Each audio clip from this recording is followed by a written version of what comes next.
Good evening, everyone that's joining us on YouTube and across the live stream tonight. I'm Eva Melton. Welcome to my channel. Tonight, I'm being joined by Rohan Clarke, who is physically right now in Jamaica, and I'm here in Birmingham, Alabama. Rohan, how are you tonight? I'm doing great. Happy to join you.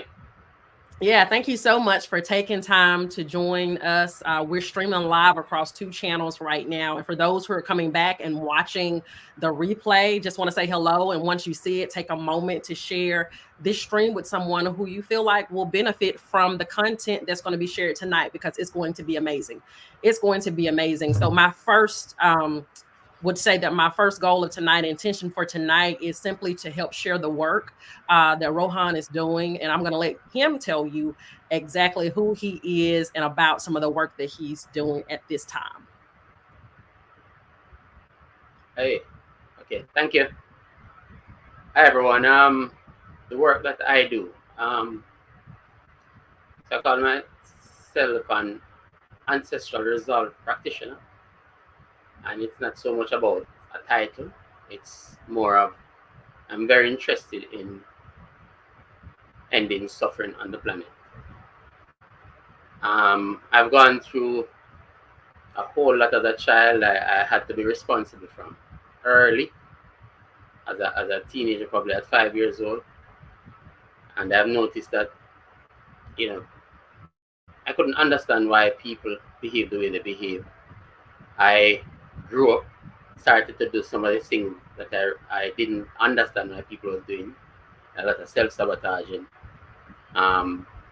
people doing things that wasn't serving them.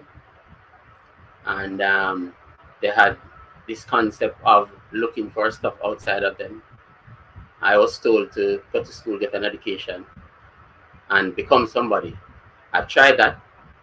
It didn't work for me. So I've started to look outside of that box, if you will. What we call outside of mainstream. So, because in mainstream, you could say my life wasn't fulfilled. So, I had what people considered all the money I needed, but I just wasn't fulfilled. I was, could say, miserable, doing a lot of things that normal people do, but it just still wasn't fulfilled. Started interacting with other people, and I feel a lot of people didn't get me. So I like to put it as I started to look under different rock.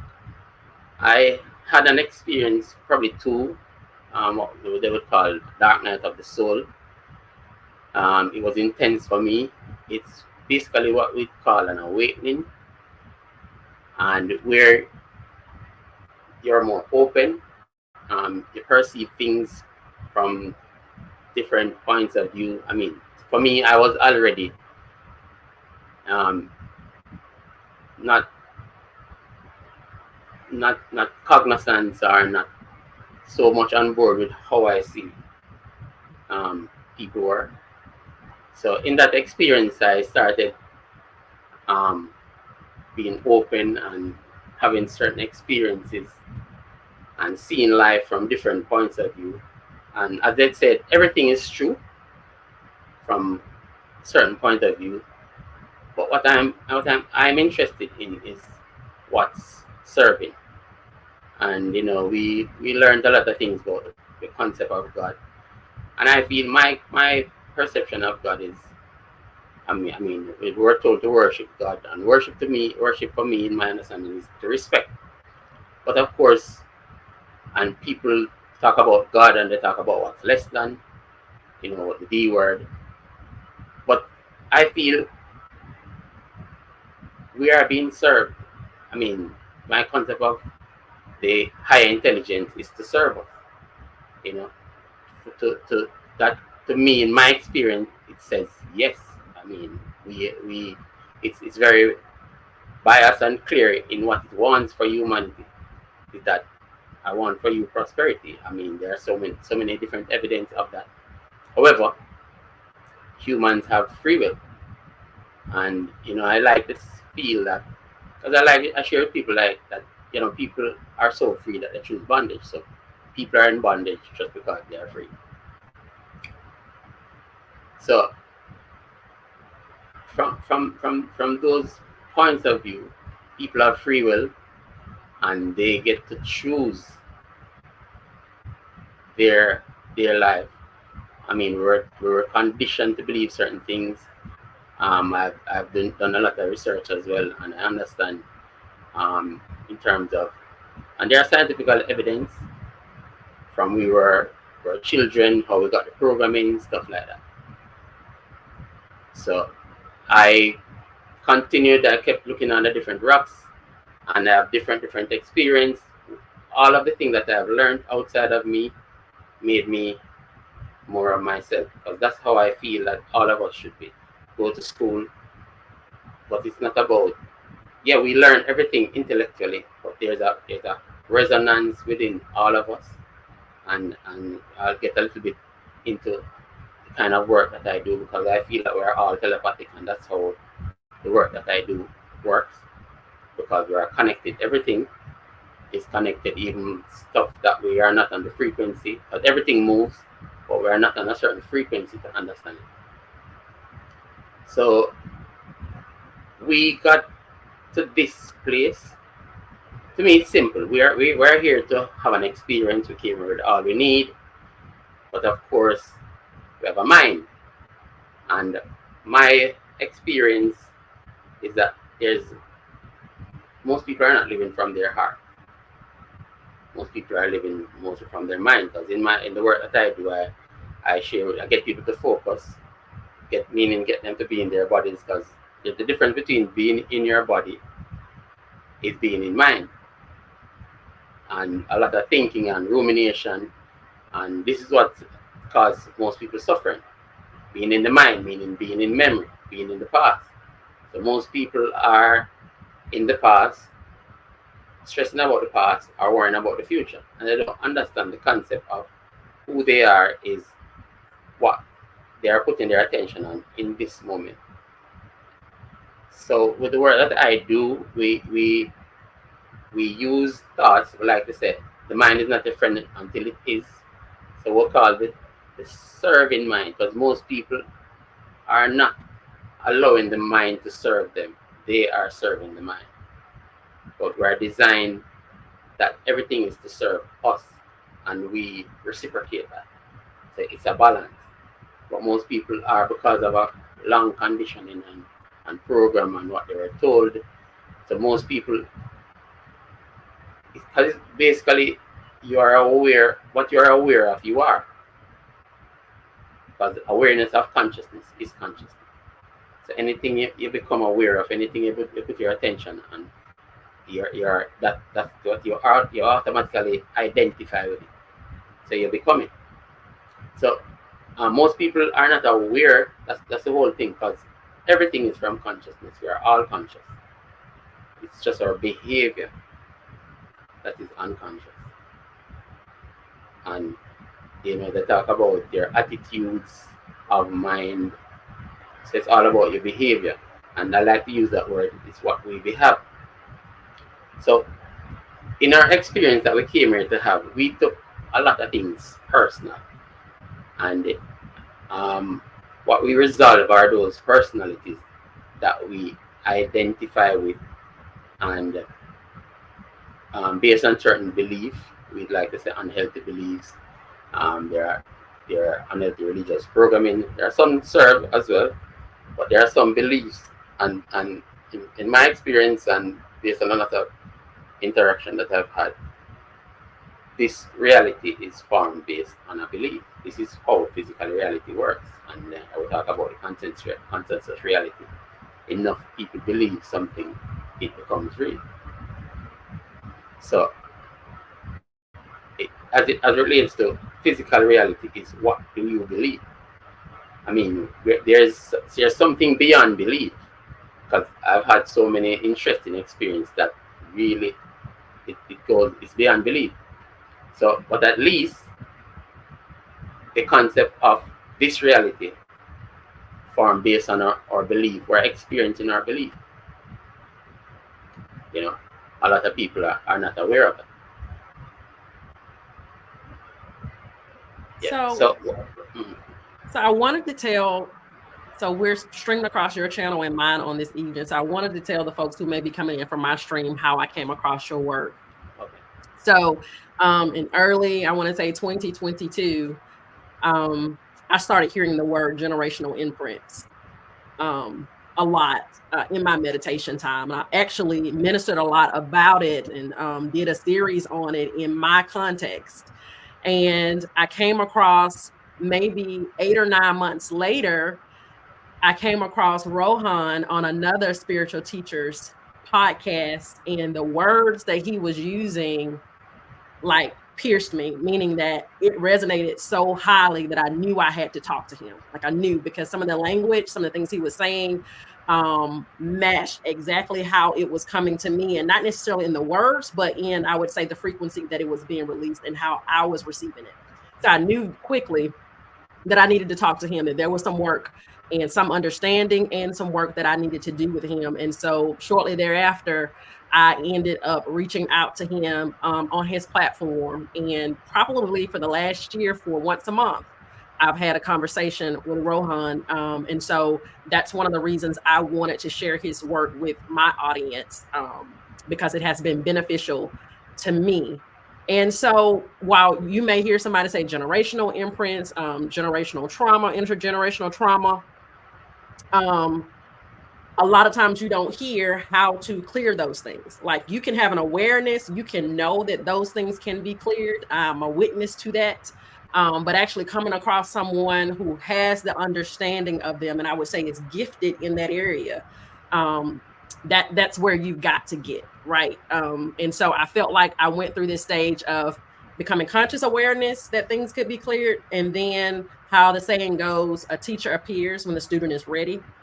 And I was ready, and God allowed me to just pick up on a piece of this interview and to follow my intuition and make the phone call. And so, Rohan, I heard you say something about if enough people believe something, it becomes true. And that for me just sparked a whole concept of sometimes the cycles that we can see in our own lives. I say that sometimes we have lifetime cycles that happen over in our lifetime, but then sometimes we have generational cycles, and that those generational cycles can have a greater momentum and could be influencing the lifetime cycles. And I know in your area of work that may be a different, explained a little bit differently, but I wanted you to talk about a little bit how some of these things become cycles that show up in our life that we may not be aware of. Okay, so there are scientific evidence that what has affected our ancestors is affecting our lives today, and part of the work that I do, it has a lot to do with forgiveness. So, I mean, I've had different interaction, and the idea of ancestral resolve, because ancestors mean those that came before, and is also the past. Now, I've gone through different interaction, if you will, or certain amount of training, and when we were talking about freeing our ancestors, they had different perception of how to free our ancestors. Now, when you simply, I've had some introduction to what they call mystery school training, and just the mystery is hidden in plain sight. Sometimes it's like just a seeing is believing, when really it is believing is seen, because you have to believe first. So a lot of these concepts, it's in front of us in plain sight. So our ancestors, to free our ancestors, I simply saw it, in my meditation. And I'd like to say I listen to the subtleness, And it's all about letting go. And people hear about forgiveness, and most people say I forgive, but I won't forget. But when we're holding on to hurts and wrongs and judgments, this is how the nervous system works. Wherever we put our attention, the nervous system doesn't know the difference between do and don't, wrong and right. All it knows is where you're putting your attention. So this is what a lot of people don't understand. So we call it past becoming prophecy. So if we're as there are scientific evidence that says what affected our ancestors, if our ancestors what our ancestors went through is affecting. So we talk about trauma and the lineage.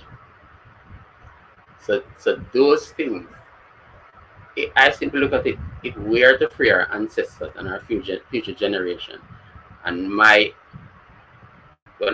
listen to the subtleness, it's saying to let go of the past, meaning to being able to release the hurts and the wrongs and the injustice that we went through. And a lot of people would probably say, no, I can't do that. They did this to our ancestors and they did a lot of things. And, but what a lot of people don't know, a lot of people went through, not one set of people, a lot of people went through a lot of different things. Now, in my experience, because I was the type of person who was angry as well, and of course, as I'm saying, I am not about separation. What the work that I do is to support all. So I'm about what is working for the individual and the collective at large. So in the work that I do and in my own experience, when we're really, forgiveness means to forego, to let go, to offer up, and to let go, let God, to surrender, and to release those hurts and wrongs. And of course, it happened a certain way. As we said, we took a lot of things personally instead of just having an experience, and that's why it is written that we must leave all judgment. Because we judge the experience, we took on the charge, and we took it on as burden. So I feel what we're here to do is to release all of those burdens instead of being rebellious or creating more rebellion. And don't get me wrong, I do empathize, and I am part of the history and my ancestors as well. But as I said, in interacting, I realized that it's all about to forgive and let go and release a lot of these things that we went through. So the work that I do, we use thoughts and we connect the high intelligence. There's always a high intelligence that comes through, and we use the power of forgiveness, and we do peacemaking and stuff like that. So you could call me a conduit or a space holder. So I hold the space, hold a vibrational match, and I'll allow that to come through. And people, so it's at a soul level or a cellular level, because scientific research has shown us again that these things that affected us, it changed the DNA, it changed the genetics. So our true nature is abundant, but because of these things that we went through, it changed the DNA at a cellular level to poverty. So we are here now to recognize that word. Recognize, just like the story of the ugly duckling. It's not that the duckling was ugly, it's just that the duckling didn't have a belonging. And we heard about another story with the eagle and the fowl, and the eagle did not know that it could fly. So it's not that it's ugly, it's just different, but it wasn't at home. So it's all about letting go. But a lot of people are attached to some of these things, and it has a frequency. A lot of these things that happen, and these, for who believe in past life, I don't project stuff on people, but I'm sharing this perspective. So for who believes in past life, and we heard that the soul cannot die. So the soul, as she talk about generational imprints, the soul is like a recorder. It records everything. So it has all the information. So if the soul cannot die, we would say let us reason. If the soul cannot die, then it means that, let's say we're listening to a music that was recorded 500 years ago. That music is playing now. It's not playing 500 years ago still, it's playing now. So what was recorded is still playing now. I was even sharing with somebody that if I say I love you, whether in thoughts or our deeds, it comes to you. So if I say I love you, it's happening. Now you might not hear it, but you feel it. So a lot of us, that's one of the other things we weren't taught to feel. But if I record it and say I love you, you can take that recorder and keep listening to it. But the same way, if I didn't record it, it doesn't mean that it's not still happening. The recorder, based on physical reality, is just the evidence that I said this. But not because we don't have the recorder. Every thought, or we're interacting with thoughts rather than these every day. So, and what we're projecting into consciousness, because those are one of the, what we call universal laws. What we're projecting into consciousness, it's always coming back to us. And that's why it is written again, to love thy neighbor as thyself. Because I like to share with people that we're not seeing things as it is, we're always seeing things as we are. And people always kind of battle me a certain way and say that people know what they're doing. But people they do not. A lot of people don't know. They are conscious because everything is from consciousness. And that's why it is written again in the Bible that says, my people were lost because of lack of knowledge. That lack of knowledge is not people not realizing that the issues that they are having with a particular individual, like in relationships, is not that person, because these things happen, could be from previous life. As I said, what the soul leaves with, it comes back in. And this is what the soul will keep coming back to do. Of course, we never had tools. Our ancestors never had the tools. We have tools now. We have certain awareness, certain openness. One time we weren't able to think for ourselves, and even right now, there are evidence that says it's only 2% of the population think. 3% think they're thinking. 95% rather die than think. So even the concept of thinking, and even some people are not even at the level of introspection. It's more ruminating and overactive thinking, and how the nervous system works is, although I think they said men cannot multitask, but nobody can multitask. Our humans are habitual beings. It's a habit. So once you're not focused, and I like to share with people that we focus on one thing at a time. Because once you're putting your attention on two things, you're going into overwhelm. The mind takes over, and a lot of these thoughts in the minds are not even ours, and we're putting subtle and riding off into the sunset. So once we put our attention and we're watching and watching TV, we're on automatic, where the mind takes over. And of course, a lot of the things in the mind didn't serve us, so any card can play. But so so I share with people that it's about focusing, and that is how the work that I do work as well. We get it to focus. We need to be in our body, get transcend the thoughts and the mind, and be in our bodies. And this is how we connect. They ever saying again that believe half of what you see and none of what you hear. But nobody told me just to believe half of what you see, none of what you hear. But nobody said all of what you feel. Now, in my experience, I added on that. Believe half what you see, none of what you hear, but all of what you feel. Because when we understand the concept of God, creator, source, whatever that name is for your higher power, your understanding, we feel that. We feel the spirit, we feel energy, and everything is energy. Right? And energy is physics, simple physics. Now, of course, we heard about metaphysics and stuff like that.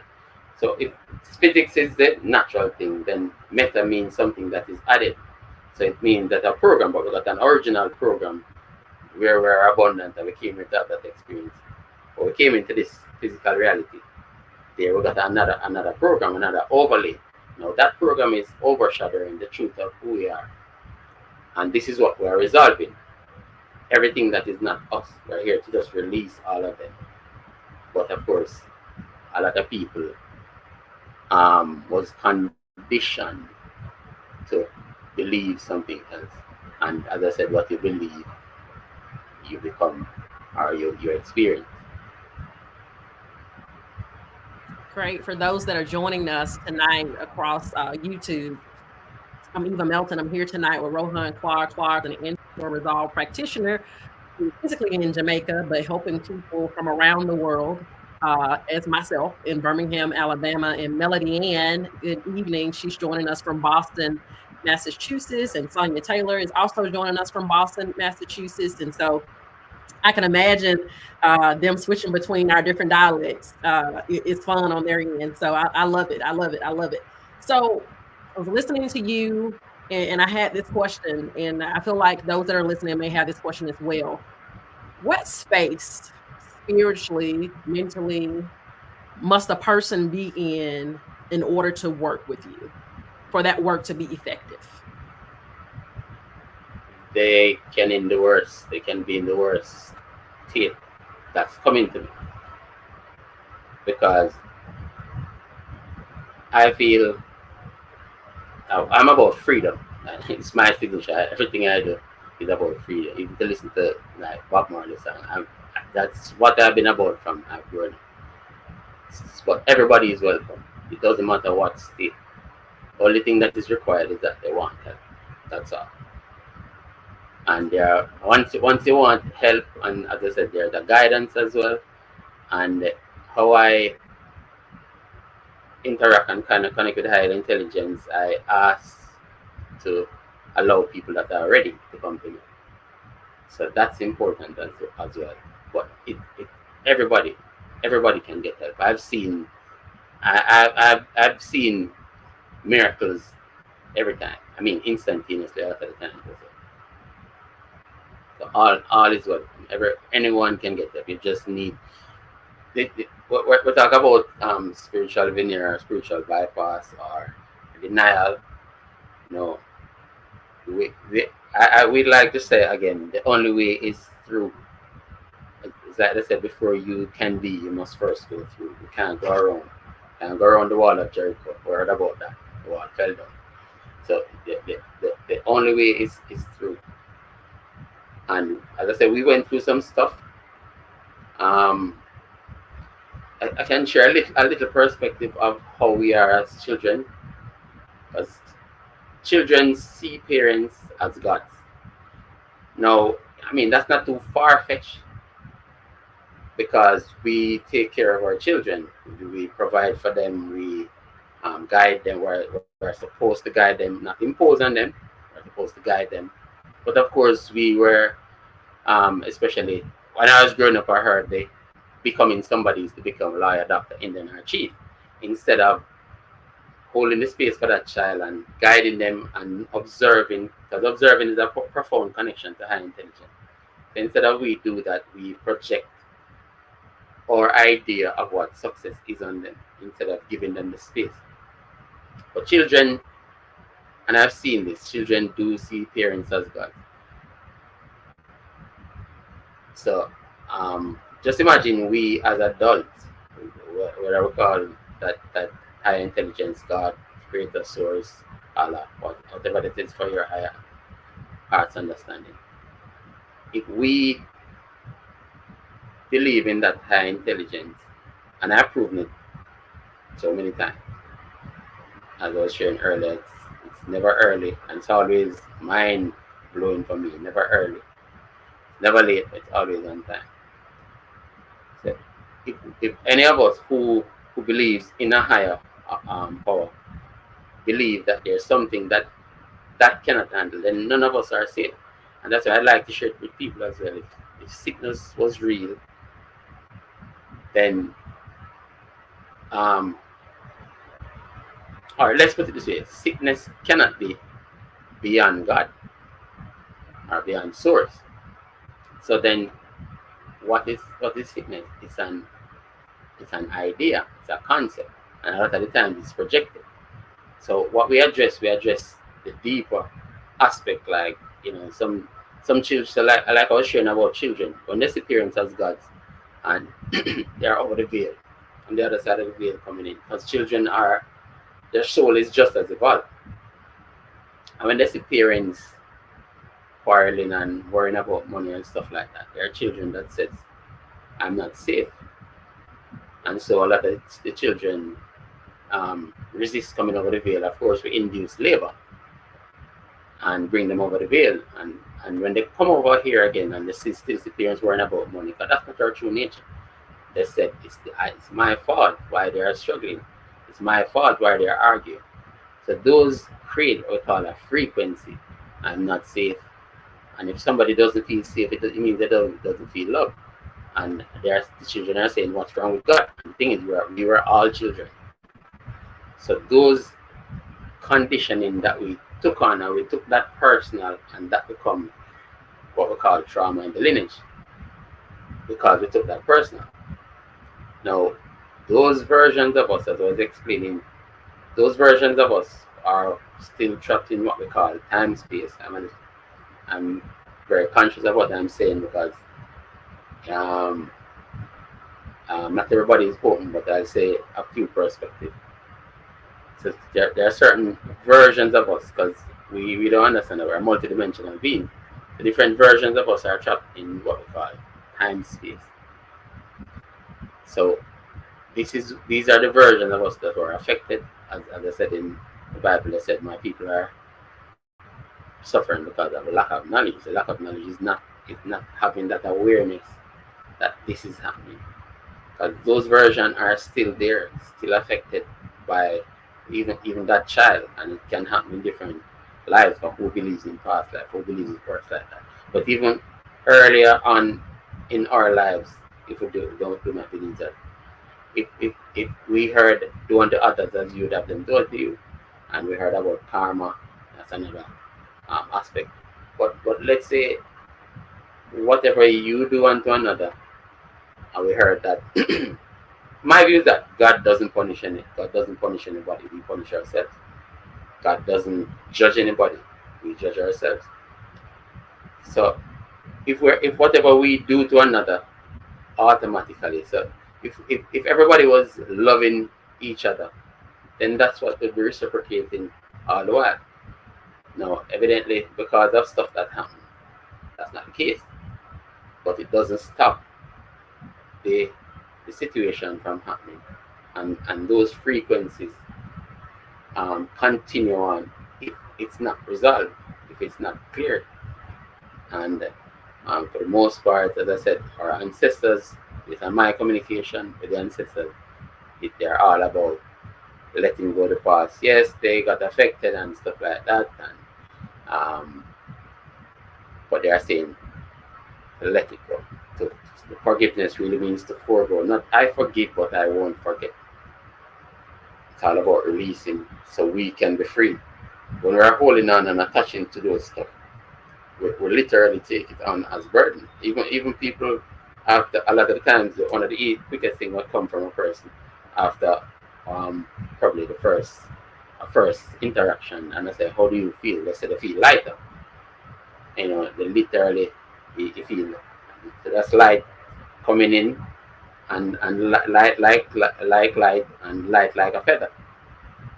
Because my perception again of humans are made up of light, water, and energy, and just like the sun in the sky, it doesn't penetrate the clouds. That's the most powerful light in the sky, but it doesn't penetrate the clouds. So humans are without light, based on these interpretations and perceptions. They so it's like a bottle filled with dirt.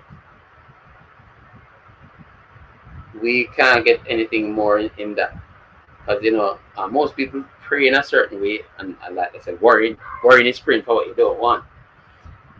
But in my experience, we don't even need to ask God for anything.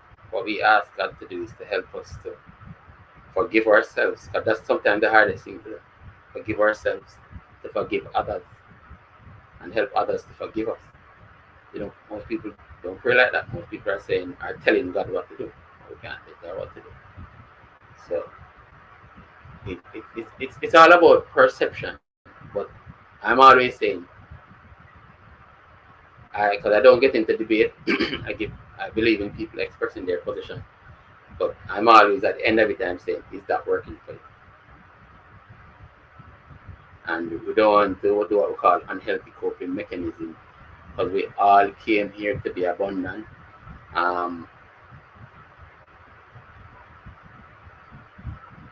And we know what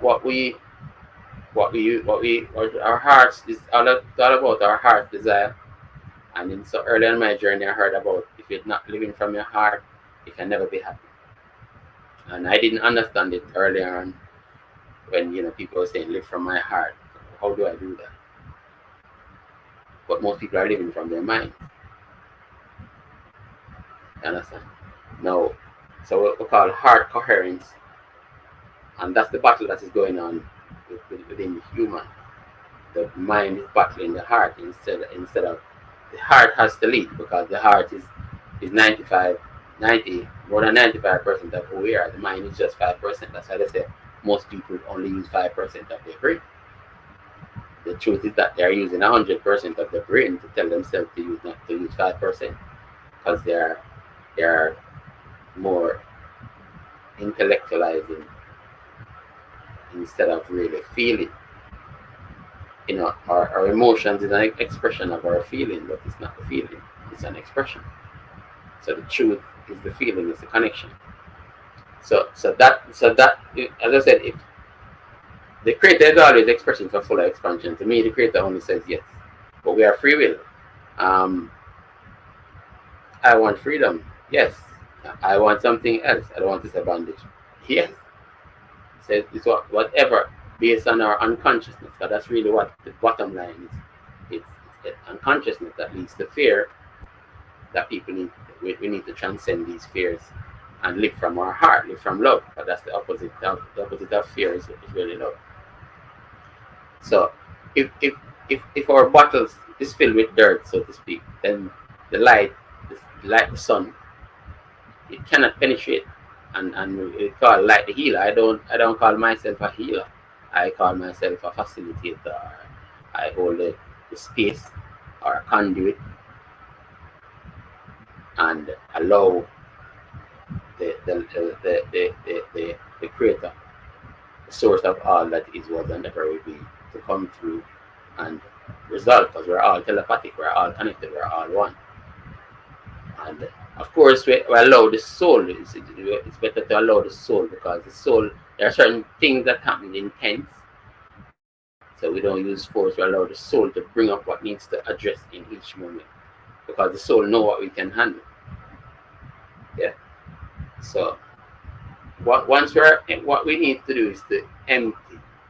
We call it neutral.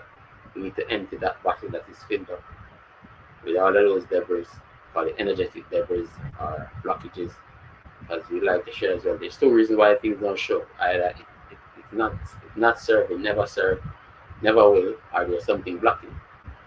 So most people don't realize that, because they're filled with these debris and beliefs and conditionings, they are closed off.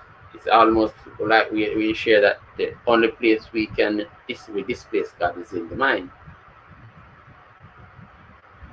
That's where most people live. Instead of their heart, they live from love. They are intellectualizing everything. They're trying to figure out and understand. And the heart doesn't do that. The heart just experiences. It doesn't want to know. It just experience. A lot of the times, stuff that's supposed to happen in our life, it's because we are trying to control the narrative, and we are trying to figure out how, and we are focusing on money as our supply. But money is a reflection. Money is a use, but it's not our supply. So if we are not emptying those vessels, there's always abundance that is pouring down. But if the vessel is filled, then all of those are going to overflow. It's not going to get inside. So what we do in this work is to I'm humbly and ungrateful on your behalf, ask the Creator to empty you. Of course, we can't take you and just turn you over. It might be a little intense, or what we call plug from the root. Because if something is a tree has been planted for a long time and we are going to pull it out, it's going to be a little intense sometimes. So we allow the soul to bring up. I went through some. I would like anybody to go through some of the intense experience I had. So it's all about surrendering to the soul and let that keep chipping away. I feel this is what we're here to do: to forgive, to let go, to release, love each other, love everything, treat even the ants, the birds, the trees as we'd like to be treated. So, for those that are listening or joined us, in the caption of this video on YouTube, wherever you're watching this, is a link to Rohan's website through AIM, and that is how you can contact him. But Rohan, I want you to talk about the different offerings that you have. I know you have some group offerings, which one is later tonight. I know you have some individual offerings that may refer to clearing from the roots. What are the pros and cons that you have from that? So it looks like we may have lost Rohan. We'll give him a second to come back in. Just hold on a second, you guys. We'll give him back into the stream in a second.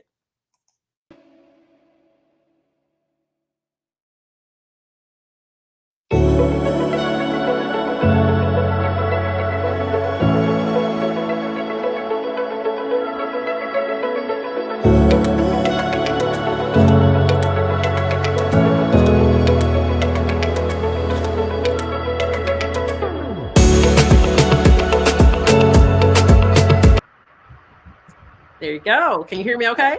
I'm hearing you well. Awesome. So Rohan is back. So we want to talk about the different offerings that AIM is offering. And I know one of them is tonight. And I know you have a group offering, some individual offerings. And I just want you to talk about why someone would choose one over the other. Okay. Well, I offer both. I am doing group session because my aim, as it said, my aim, because align inspired missions, because aim. So my aim is to really offer this to as much people as possible. So I want to do it. And as I said, I'm not doing the work. I basically hold the space and I get out of the way, the Creator comes through, and there's a what we call an oversoul in a group narrative that when we are clearing a lot of the times for one individual, we are clearing everybody in the group. So if we have 1 million people clearing, then it is effective in that way, just the same. For the most part, I do the group sessions from as a donation base for now because I want, and even sometimes if the person doesn't have the funds, because I know it goes, I allow them to come into the session same way because I know it is profound and it works. So I'd like everybody to be able to have an experience of it. So so the group session is about addressing a magnitude of people. While in some people's, it's all about people's preference. You can do both the group session and the individual session same way.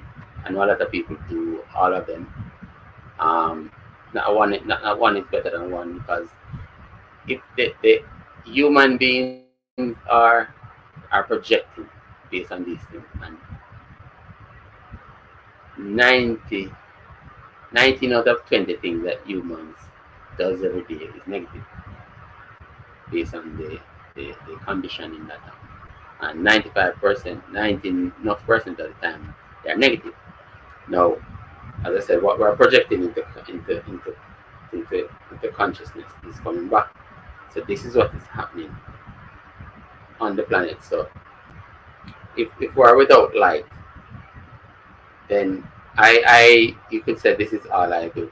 I mean, I love what I do. So basically you could say cleanse right around the clock, because there's a lot of things happening, and also I share with people to tune into their feelings, to focus, and that's part of grounding as well, to put your attention on breath. I mean, a lot of people don't value the breath until they have to pay millions of dollars for it. The breath of life, that breath that created all of humanity. So that's one way that we can ground ourselves and check in to see where we're going. A lot of people don't want to feel, and most people, as I said, find God in the bottom of the bottle. It's only when they feel pain that they say they feel. They are avoiding the feelings, and that's the connection to higher intelligence. So if something doesn't feel good, then that needs to clear, because our true nature is to feel good, and excitement is a big part of it. Because I feel there's only one path, and the path is our purpose, to follow our excitement with no attachment to the outcome. Now we think the idea of duality it's from thinking, our best thinking. So we think, I like to say, we think we have a choice, because if we have two choices and one of the choices doesn't serve, is that a choice?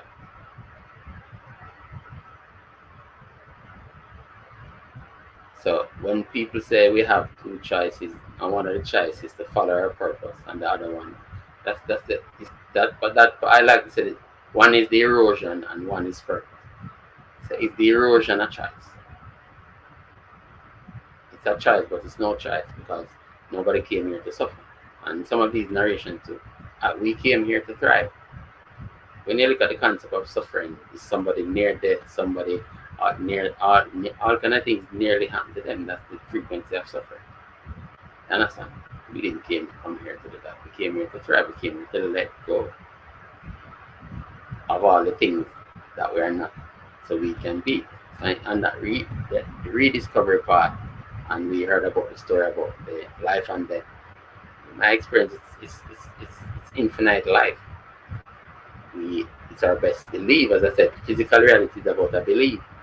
So we believe something else, and whatever we believe, we are experiencing. But when we really check in and tap in to the truth of who we are, we realize that we're all one, and darkness is the absence of light. And of course, there's a contrast. But darkness was created for light to walk upon. So it's not a negative. I'm not seeing them as good or bad. Darkness is the absence of light, but light is light. Light is not the absence of darkness. Darkness is the absence of light. So where there's darkness, it means there's no light. And anytime soon, light is going to walk upon it. You understand? So I believe in the tree of life, not life and death. And that's another topic again, because we did hear that we cannot die, we can change. We do change form, but we cannot die. But we believe what we believe we're experiencing. So of course we got those unhealthy beliefs from a certain place and certain conditioning, and these are what we need to be open to at least be open, because a lot of people are defending, people are having war because of something that they heard, and the answers are all within us, but we're not trusting our inner guidance. We're living from outside in when we're really supposed to live inside out. You know, there's this concept that we believe that we are born into the world, but the world is born within us. And it's not far-fetched either, because let's look at a blueprint. You first have an idea within you, then you put it outside of you on paper, but it came from within. It came from within us. Then we put it on paper, we create the design, and then we build the structure. Yeah. So it's to live. Everything outside of us is to inspire us to look within. And even when we address relationships, I share with people that they're going to meet each other for the first time or part as friends. And even in relationship, when we're building our house, we scrutinize the architects and the builders and stuff like that. We get the Carfax, but nobody is getting the man facts and the woman facts. Yeah, love at first sight and all these kind of things, and within a few minutes we put in our frame, or mirroring different frames, and we're having the same experiences over and over. So it's all about not to fix anyone or anything outside of us, it's to fix ourselves, so to speak. And we address that from within, based on what we carry within. There's this perspective what they call oponopono, where it's just been I love you, I'm sorry, please forgive me, thank you. To me, that's really telling the versions of us that are affected. I love you, I so address you. But if you keep saying that, they will calm down. But with the best thing to do is to resolve them. And as Einstein said, the mind cannot fix the thing that it created. Only being can fix that is God, the higher intelligence source. So we have to bring in the higher intelligence to resolve a lot of the things that cause all of these suffering to humanity. So that's my aim, to invite people to be open, to be aware of some of the things that they are even defending, and especially just allow a little, I call it light, or a little reasoning. I mean, the first thing I said I would say is for you, it's just like we have two drinks. For you to taste what's in my cup, you first have to put down your cup, or I like to say empty your cup. A lot of people get defensive when I say empty your cup. But we can't have two beverages and mix them up. We're not going to know the difference between them. So I listen to every different perspective. I'm not against. It's all about is it working. So if we're going to defend a point of view that we didn't even come up with, and how did you get that point of view? We were told, we're told, and people are not realizing that. Okay, but what the thing is, if it's not the truth, it's water of dust, because there's a resonance within us. But a lot of people are not open to something different, right? To allow that, they're holding on to a certain perspective. When it's not serving, they're doing it harder and louder, and feeling that, and they're getting somewhere for eons, and the cycle continues. But if you're, and of course it's the fragmented versions why this is happening. And I like to share the perspective again, like the Titanic. There's if it at 1 degree in movement, it wouldn't have hit just 1 degree. So the analogy of that is just allow a little. Instead of ready to listen to defend, we want to listen to first, to give an ear, to understand, to look at life differently, and that's what we offer in the work that I do. To try, not to like use the word try, but to engage in something different. Because we know in our heart that a lot of the things that we're doing is not working, and we're still holding on to it. So that's one of the challenging. I could say that was a gift for me. I find it easy to let go, but it's challenging. And I said if it was easy, everybody would do it. It's very challenging for other people to let go of, because they think that if they are letting go, they are losing themselves. But the truth is, you cannot. The truth of who you are, you cannot lose. You can't lose that. So they are brilliant and they have different titles and stuff like that. And if they let go of that, they are going to be nobody. And that's how I see and experience the creator. It's no thing. And nobody wants to be no thing. Not nothing in it. No space thing. It's nothing. It's nothing, no one, no place, nowhere. And it's all within all of us. We're all connected. And we're all connected at the core. But we like to say awareness of consciousness is consciousness. And we have to let go of everything, including something. Everybody wants to be something or somebody. We need to let go. Yeah, I agree. Thank you for that. I agree with at times we're not open to something new. We hold on to what is not serving us just out of the familiarity of it. That it's been there. It has to be this way. This is what I taught. This is what my grandmama believed. And I really do believe that our grandmothers and those that are with us now want us to live in freedom. That they would tell us, if it's not serving you, you can lay that down, right? There's some concepts that are in you, about you, things that you've held on to that don't serve your present time, space, reality.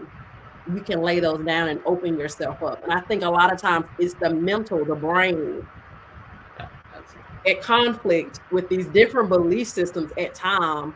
It can actually be a hindrance to us opening ourselves up to healing and to freedom. At least for me, that's what I felt like I've had to progress over the years, to even being open to working with and listening and learning and knowing that there's something better. It's one thing for those that are listening, to hear a pastor in a pulpit talking about theory.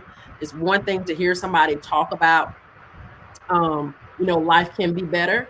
But when you actually begin to experience life being better for yourself, and you know that there's something more to it, and there's some things that are going on. Sometimes somebody's listening right now, there's something going on with you that you can't put your hand on where it's coming from, but many times it could be in your subconscious. It could be there. And as Rohan said, the soul knows, and you're not going to figure it out logically in the way the education system, especially here in the United States, is going to teach you to figure those things out. Many things the soul knows. And sometimes we go to people, and this is just me talking to those that are listening, because my audience a little bit more traditional from a religious perspective. We go to these people because we hear that they're trained, they got these degrees, right? But they're all learning the same concepts. There are some people with degrees that are in the area of healing works that are not even designed to be healers, right? But they just got the degree. A degree does not make one capable of holding space in a way that's going to allow God to work and to allow that healing to flow through. So I just wanted to leave that nugget there for those that may be looking for my voice and wondering what I think.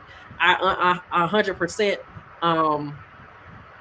My thought process is, if something, the proof is in the process. You know whether or not something helps you or not. And so you don't need to try to logically prove why something helped you, right?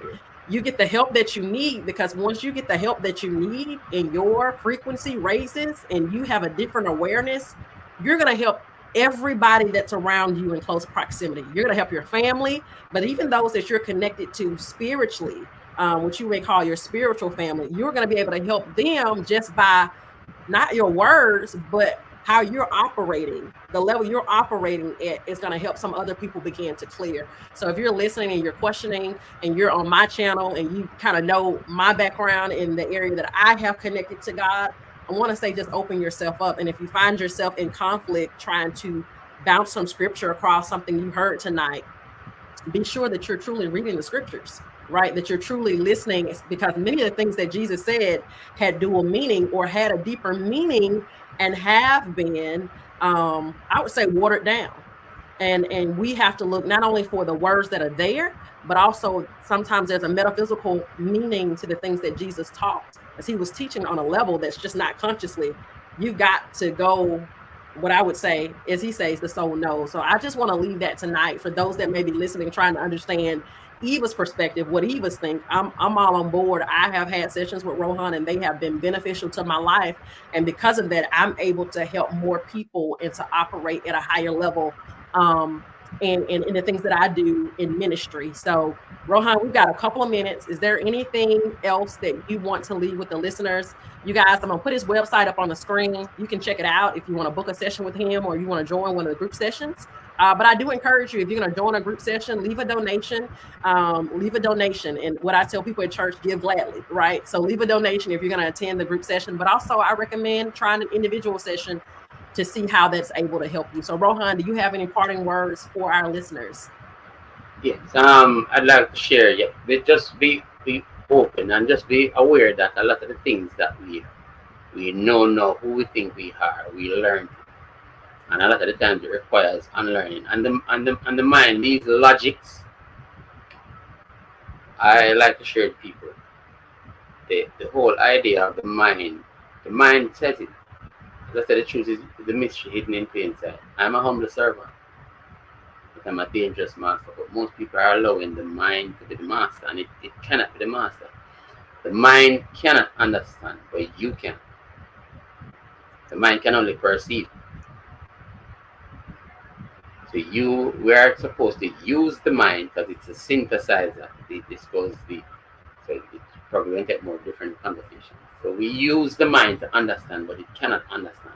We understand, not the mind. So we could get into the whole idea of Jesus and a lot of the idea of even I want to be like Jesus. What we want to be like anything at all. You're conflicting. It's a conflict.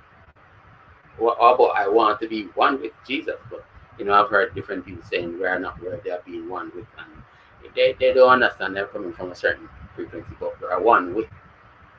One with is complementing, synchronizing, be one with Jesus instead of be one to be like. We're not here to be like anybody, be yourself. And Jesus said it too. You are going to do greater things than I. He said it. So it's not to be like. Nobody can be like Jesus. A lot of people say they want to be like Jesus. How many is willing to go on the cross? I don't want to get too deep into it. So when they say I want to be like Jesus, you understand? Be one with. We can be one with each other. That's what we don't need to be. All of us are unique. It's a big puzzle. There's only that one space for all of us. So nobody can be like anybody. We be one with each other. And, especially at the soul level. And synchronize and harmonize. Being like anything is a conflict. So I feel that's where some of these things that are happening, the indifferences are going on. The whole narratives and all of that. So be yourself. If I have to leave that, be yourself. Let everything inspire you to be yourself. Thank you. There you have it. Be yourself. Rohan Clarke, Ancestral Resolve Practitioner. In the caption, you will find his website. You'll find my website as well. Whatever channel you're joining us from, please be sure to click the subscribe button because we may have some more content. That went over very smoothly. I know there's a group, Ancestral Resolve, a session on tonight, and then mostly every Tuesday, give or take. And so, maybe you want to find one of those sessions, but it has been great. Just holding space with you, Rohan. And for those that are in the chat, thank you so much for joining. Take a moment and share the link to this stream, even after it's over and done, to your social media. We want everybody, as many people as possible, to know about this work that's being done. I believe, if you want to see a better world, that starts one person at a time. And so take a moment, just share this with somebody, even over text message, that you think that this conversation And this work could be a blessing too. We're going to end the live stream, but Rohan, stay on for 1 second after the live stream ends. Sure. Thanks for having me, everyone. Yes. Bye, y'all.